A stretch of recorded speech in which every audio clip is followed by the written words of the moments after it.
Amigo, amiga, que hora boa, né? A hora de ouvirmos nossos notáveis, e o Conselho de Notáveis está formado para as coisas mais importantes da semana e aquilo que vai nos fazer entender melhor o que está acontecendo à nossa volta. Conosco hoje, o economista Manuel Tedin e os publicitários Lula Vieira e Elísio Pires. Não deixe de se inscrever no nosso programa e dar o seu gostei, né? Ou não gostei, e participar, dizendo o que você quer que a gente converse aqui, criticando o nosso programa, dizendo por onde a gente deva andar, enfim. Esse programa é seu e esse papo é nosso à procura de respostas para as coisas misteriosas que esse Brasil nos apresenta, vira e mexe. E, sem perda de tempo, vou perguntar a Lula Vieira o que chamou a sua atenção nessa semana que passou, Lula. Boa tarde, boa noite e bom dia. Bom dia, depende da hora que estiver vendo. Pois é, exatamente. Eu convivo com o país na expectativa de 7 de setembro. Eu acho que jamais houve um 7 de setembro igual. Quando eu era criança, minha expectativa era ver a parada de 7 de setembro. Quando eu era estudante de ginásio, lá em São Paulo, era participar do desfile. Eu desfilei em alguns 7 de setembro, porque todas as escolas, todos os ginásios eram obrigados a fazer isso. E a gente ia com o maior prazer sentir mais um marchador pelo país. E agora nós estamos todos esperando com muito medo, com muito receio, o que será este 7 de setembro. Que a gente se permita não ter nenhum confronto perigoso, a gente não repita os lamentáveis exemplos de intolerância política que outros países têm nos mostrado. É a minha expectativa principal. Continua aí a CPI e também eu vejo com horror a situação da retirada dos americanos, que realmente deixa um país nas mãos do perigo de você ter terroristas comandando o Afeganistão. É isso. E, Manuel, você, o que impressionou você nessa semana que passou? Nessa semana que passou, o que mais me impressionou foi o fim da guerra, né, no Afeganistão, a atrapalhada que aconteceu ali. Depois eles deram uma arrumada, eles conseguiram transferir 120 mil pessoas em 15 dias. Teve aquela bomba horrorosa, que foi uma tristeza danada. Morreram 13 americanos e 70, 80 locais. Um horror absoluto. Mas é interessante como que uma coisa... Como que pôde dar tão errado, né? É muito impressionante como deu errado aquela guerra, mais uma guerra americana em solo estrangeiro. Essa mania dos Estados Unidos querer montar outras nações enfim, a semelhança deles. Não, Tedinho, com detalhe, a única guerra que eles ganharam foi a Segunda Guerra Mundial, porque o resto tudo perderam. Não, a primeira eles participaram bem da Primeira Guerra, também ajudaram bastante. A guerra virou depois que eles entraram, mas eles só lutaram lá 1 ano e meio, né? Uma coisa assim na Primeira Guerra. Pois é, a Coreia foi um desastre, o Vietnã foi um desastre. A Guerra do Golfo, a Primeira Guerra do Golfo funcionou, mas... E o último desastre custou 2 trilhões de dólares. Impressionante, né? E você viu como eles estão armados? Eles estão cheios de equipamento americano lá. Enfim, é uma coisa inacreditável. Quer dizer, eu espero que o mundo perceba a inutilidade de se fazer uma guerra dessa espécie, ou qualquer guerra, é uma loucura. A não ser que você seja atacado, você não tem que fazer guerra, coisa nenhuma, né? Quer dizer, claro, se o aliado é atacado, vai lá e defende o cara. Mas não foi o caso, aquilo não foi um horror. Ia lá, corria atrás do Bin Laden, pronto, acabou e vem embora. Elísio Pires, e você? O que impressionou você nessa semana? Vou começar apoiando a perspectiva do nosso Lula, lembrando uma frase dita hoje eu não vou dizer o nome porque eu não quero falar palavrão no ar, mas foi dito lá em Brasília hoje a seguinte frase: nunca houve oportunidade como essa. É ele falando do 7 de setembro, hoje. Inacreditável, né? Mas o fato, para mim, mais marcante desses últimos tempos é a chegada do novo cangaço a Araçatuba. Novo cangaço. Impressionante. Só para lembrar, aconteceu uma coisa que eu jamais tinha visto em matéria de crime, que foi colocar os reféns em cima dos automóveis, no teto dos automóveis, em cima do capô dos automóveis, e avisando o seguinte: se tentarem sair, eu mato. E, na realidade, só para ter uma ideia, a polícia localizou 93 explosivos que eles espalharam pela cidade de Araçatuba. E um desses explosivos, um ciclista confundiu com o celular, colocou o pé em cima. Sabe o que aconteceu? Não. Perdeu os 2 pés. Esse é o novo cangaço que chegou com toda a força. Tudo bem que a polícia já prendeu o 4º suspeito. Sabe a que distância de Araçatuba estava o 4º suspeito? Não. 450 quilômetros. Então já viu que essa história do novo cangaço está espalhado pelo menos por todo o estado de São Paulo. Isso é uma coisa que me impressionou bastante nesse período, né? E são quadrilhas, ao que tudo indica, Elísio, que não são quadrilhas regionais.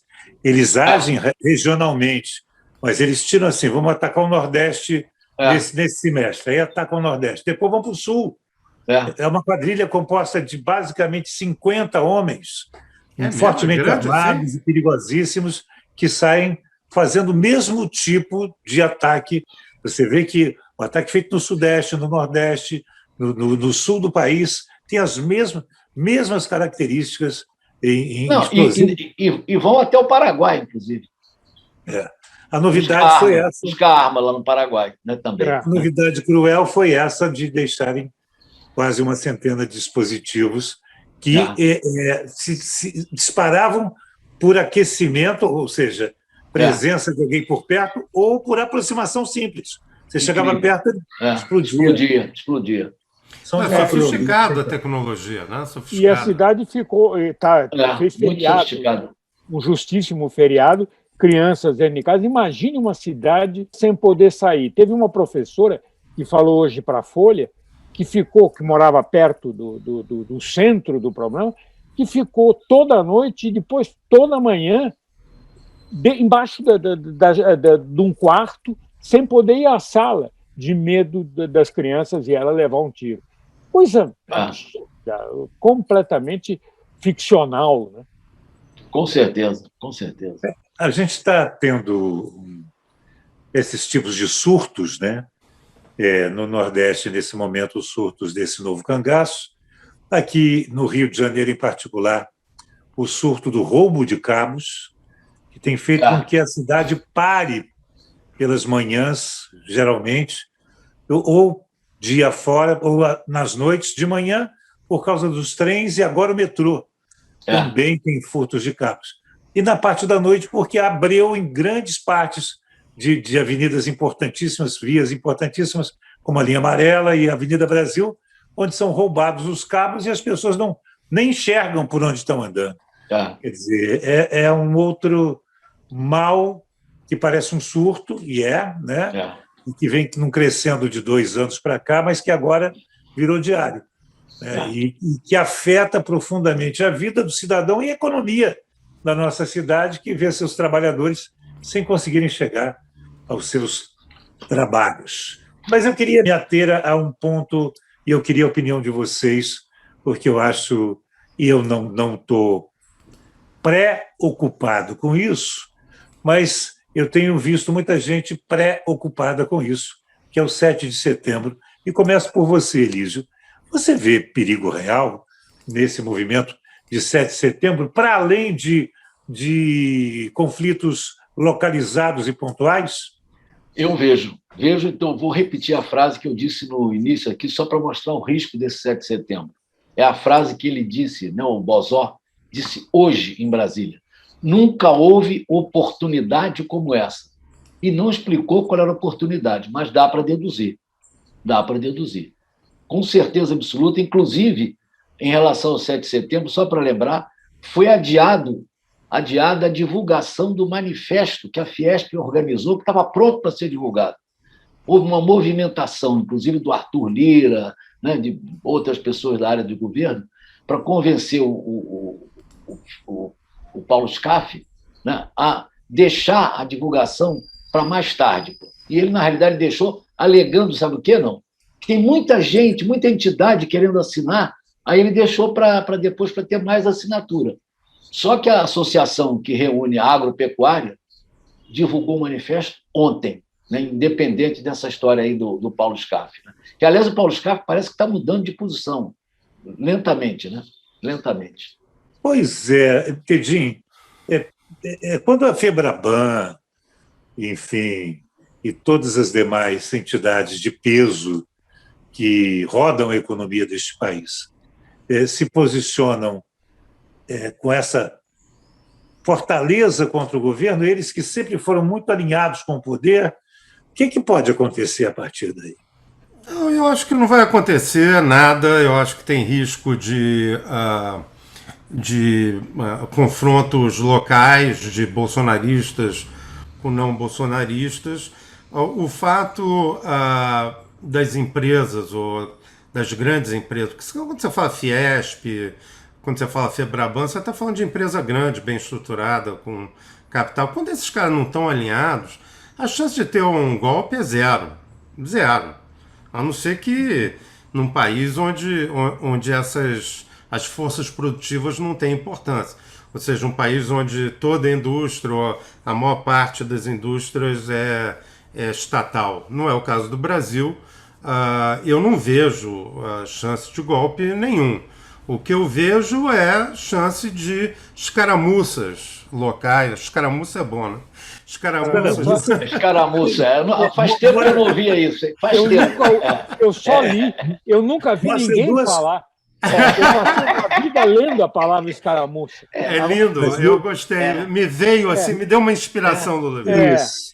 E Lula demonstra eu acho que pode ter pequenos confrontos locais, com participação, inclusive, de polícia local e tal, mas não acho que vai ser uma coisa em massa. Acho que o chato é que os bolsonaristas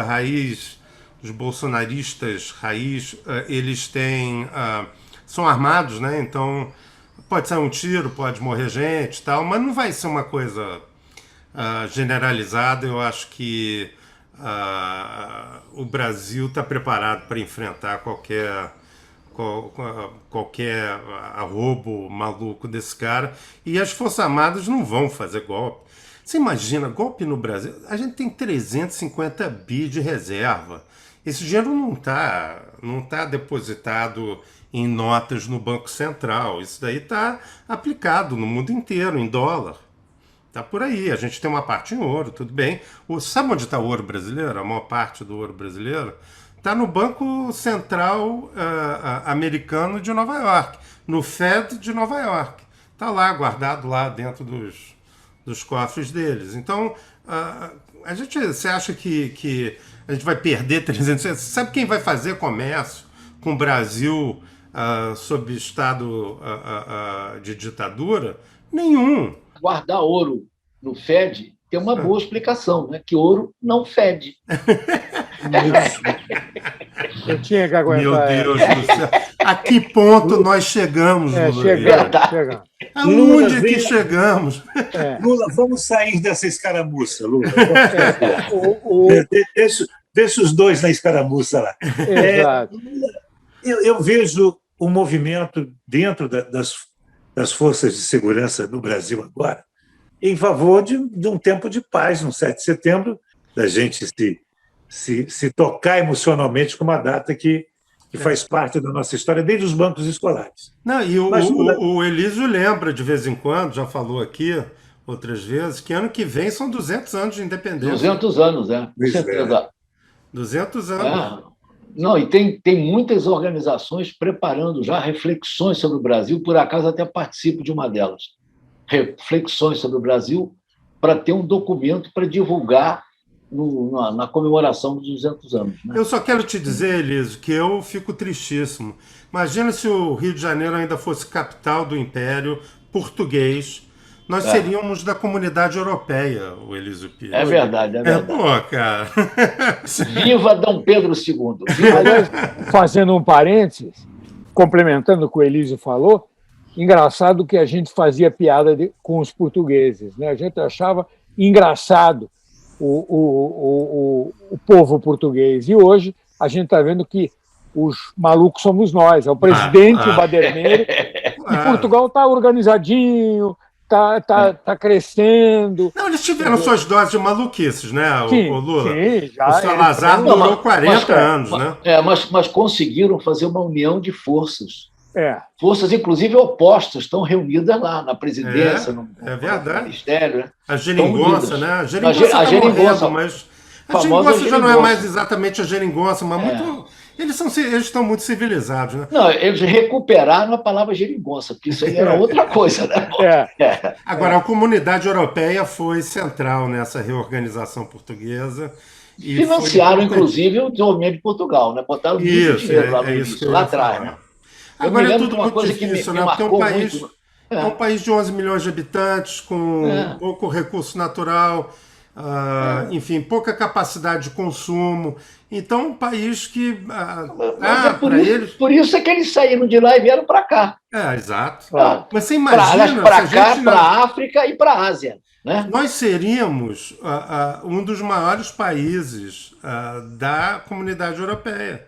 A gente a economia é menor que a Alemanha e tal, mas sabe-se lá se a gente estivesse na Comunidade Europeia... Na realidade, ainda tem um detalhe, o Brasil só é desse tamanho por causa do Império. É verdade. Claro. Porque a América Espanhola foi toda partida, a única América que ficou preservada, que, aliás, invadiu Tordesilhas, além disso, né? Foi a América Portuguesa, que virou o Brasil. Né?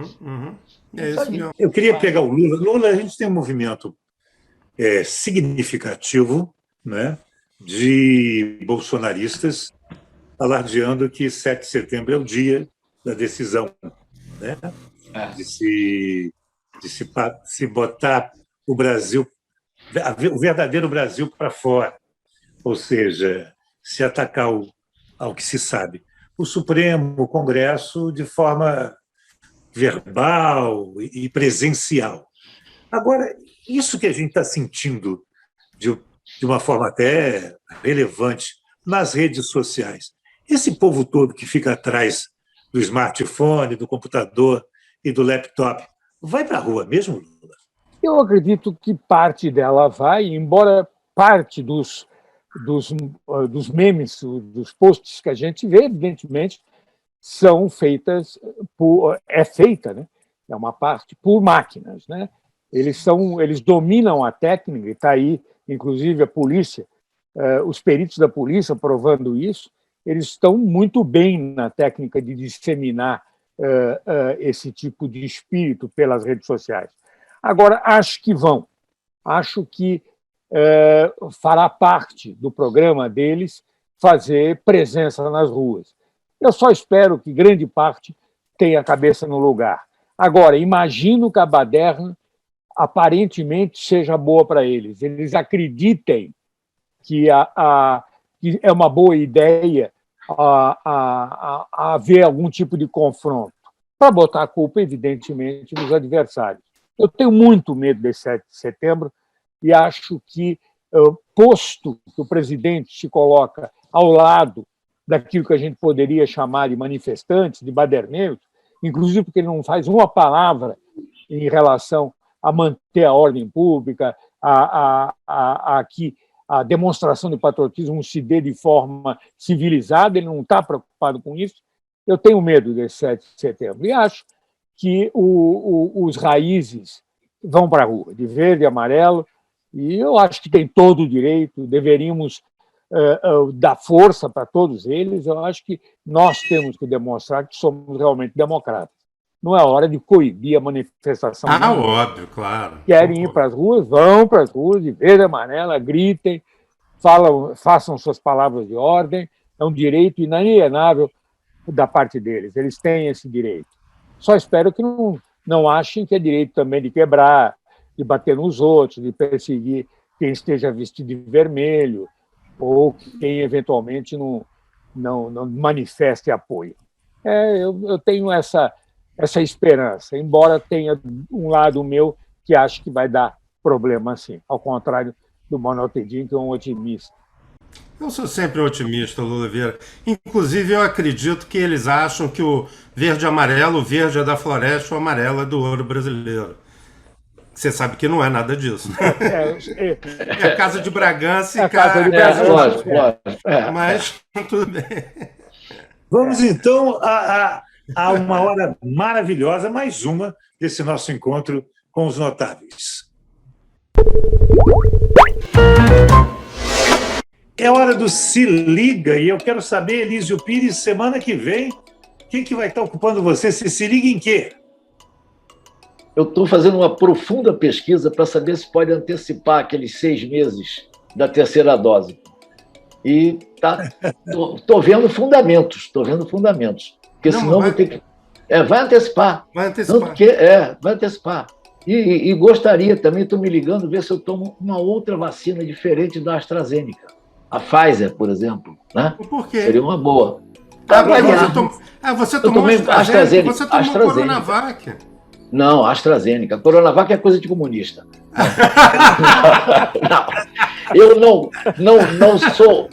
Faz tempo que eu não sou mais comunista e que não apoio o governador de São Paulo para presidente da República. Então, não tem nada de Coronavac. Época, tinha Coronavac. Eu achava que na sua idade... Não, AstraZeneca.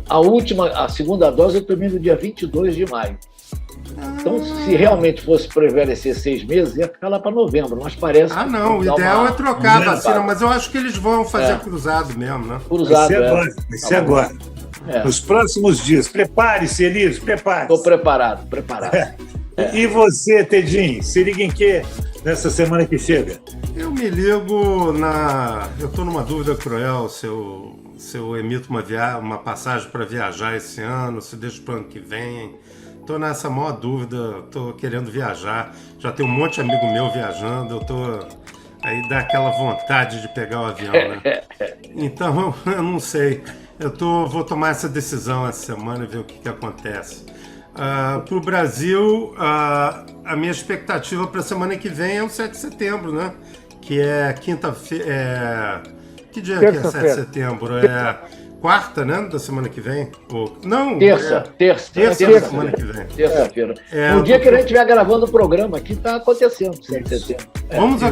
Vamos acompanhar ao vivo as manifestações do 7 de setembro. E você? Se liga em que na semana que chega? Eu também estou ligado, já falei no 7 de setembro, com esperança de que a gente consiga sair ileso dessa manifestação que se prepara por aí. Eu espero que ela seja pacífica, não é um momento de nenhum tipo de repressão, seria antidemocrático e seria ante as minhas crenças. Tem que deixar fazer, tem que apoiar no sentido de permitir a livre expressão do pensamento. Então, 7 de setembro, tanto quanto o Elísio, esperando a minha terceira dose de vacina. Já que eu parei de beber, eu quero me embebedar. Lula, eu acho que as pessoas têm direito, obviamente, inalienável, de expressar seus pensamentos, suas ideias, mas não podem incitar fechamento de Congresso, fechamento do Supremo, nem violência, né? Eu sei que você acredita nisso, eu só estou deixando claro aqui para a galera. Todos nós acreditamos, sem o equilíbrio entre essas instituições, sem a presença delas, que seria de nós. Então, é o que eles chamam, assim, só para dar uma contextualizada, isso é o paradoxo de Popper. Karl Popper foi um grande pensador liberal do século XX e ele disse que a liberdade de expressão é absolutamente fundamental, mas ela não pode ser usada contra a liberdade de expressão e contra a liberdade.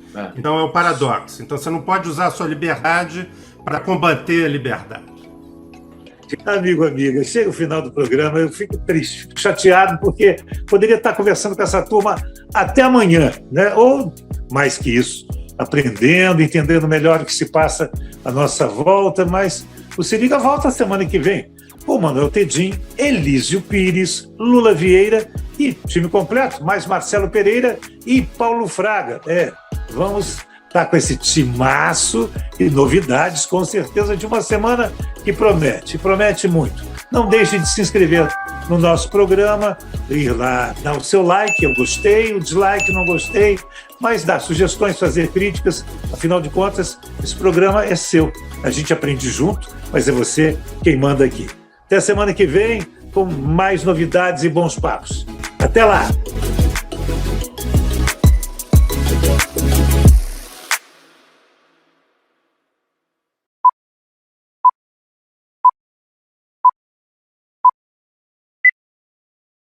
Vamos embora. 1, 2, a boa 3. Ah, que pena, amigo, amiga. Chegou ao final mais esse encontro fantástico com o nosso Conselho de Notáveis, Manuel Tedin, Elísio Pires, Lula Vieira. Como é bom ouvi-los, aprender um bocado mais e enxergar com novos olhos a nossa realidade, com os olhos mais apurados. Semana que vem a gente volta com essa trinca e mais o complemento do time, o Marcelo e o Paulo, né, para Marcelo Pereira e o Paulo, para a gente poder aqui conversar mais com o time completo e saber. Isso. Paulo Fraga. Tem que ter paciência comigo, eu não me lembrei de Fraga nem a pau. Nem a pau, o Fraga não veio nem a pau. Foi engraçado que você foi se perdendo devagarzinho.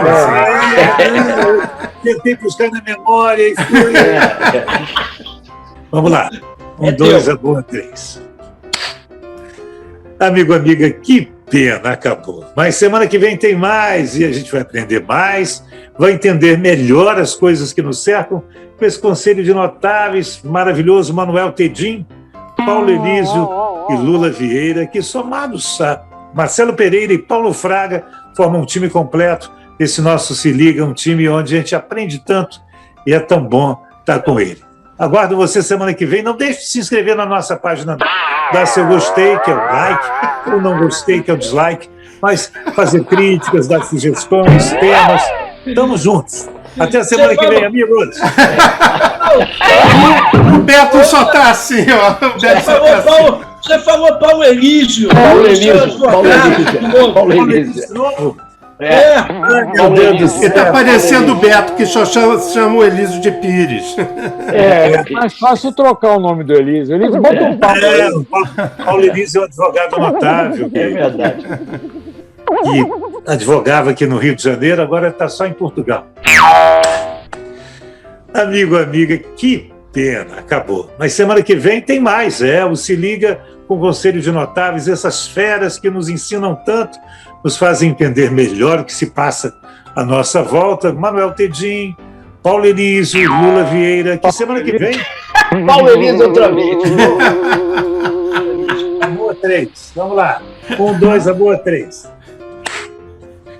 Amigo, amiga, chega o final do programa, eu fico triste, fico chateado, porque poderia estar conversando com essa turma até amanhã, né? Ou mais que isso, aprendendo, entendendo melhor o que se passa à nossa volta, mas o Se Liga volta semana que vem com Manuel Tedin, Elísio Pires, Lula Vieira e time completo, mais Marcelo Pereira e Paulo Fraga. Vamos estar com esse timaço e novidades, com certeza, de uma semana que promete muito. Não deixe de se inscrever no nosso programa, ir lá, dar o seu like, eu gostei, o dislike, não gostei, mas dar sugestões, fazer críticas, afinal de contas, esse programa é seu. A gente aprende junto, mas é você quem manda aqui. Até a semana que vem, com mais novidades e bons papos. Até lá! Consegui! Finalmente!